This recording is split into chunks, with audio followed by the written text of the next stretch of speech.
has lit the candle of analysis under the floor of Eleutheria's prison. Her chamber is warming up.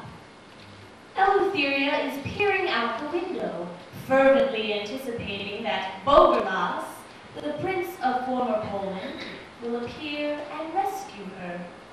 A trickle of sweat slowly works its way down her forehead. Mortified, Eleutheria sings a little song. Twinkle, little star, How I wonder what you are. Ladies don't sweat. She takes out her compact to powder her perfect nose. To her horror, she realizes that the rivulet of sweat has hardened. Eleutheria is sweating wax. She herself is melting. A tear makes a journey down her cheek and turns to stone. She drops to her divan, softly folding her many limbs like a nest of vipers or old shoes. She hugs herself to herself, but herself refuses to give comfort.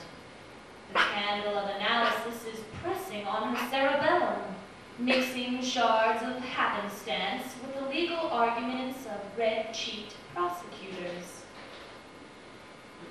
Dear Prince, how are things? I am perfect, except that my calciferous cells are dividing at a furious rate. My love for you is mutating algorithmically, and suddenly I feel myself the multi-legged genetic beast of English veterinary science. A braided ladder of nucleic code has wrapped itself around my throat.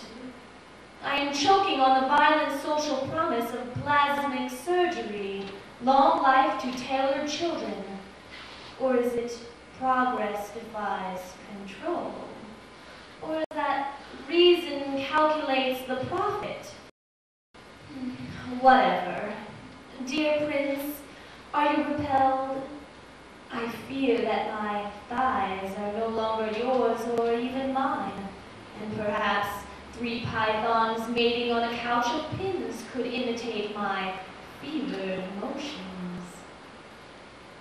She lifts a waxed pen to inscribe a letter to her tardy lover in the dry blood of white mice, writing in the fragile language of the poor popes, her words like Chinese boxes containing urgent messages from past calamities. What does hope matter? Who is the sharp-ribbed woman who runs on cloven feet down the alleyways of the secret city, calling softly for the overthrow of kings? Eleutheria wipes her face with a handkerchief made from the ancient hair of idiot scholars. Her feet sink slowly into the softening wax below. Her eyelashes, each as long as a baby's arm, wave at mothers in the distance.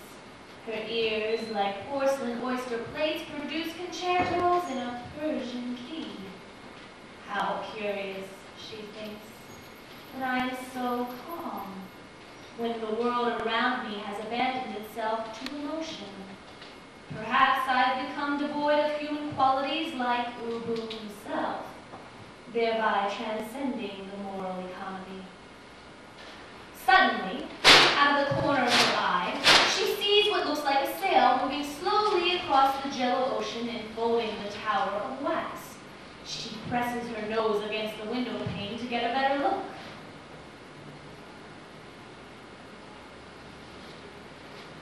It's Prince Bogerlas, sailing towards her in a silver ladle with a sail of lawyer's skin, propelled by a fan of swords. Her heart leaps and falls back to earth. In his mind, she has become the unstable reflection of the planet Venus in the night surface of the oldest river. The jello ocean rebels at the speed of the prince's passage. It billows and rears back, drowning in gelatinous teeth.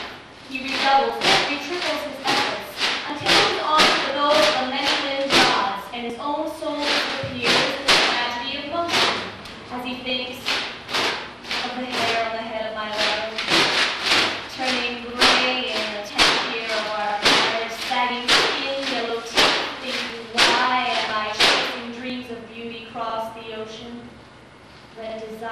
leaping wildly through the fog, losing logic and proportion.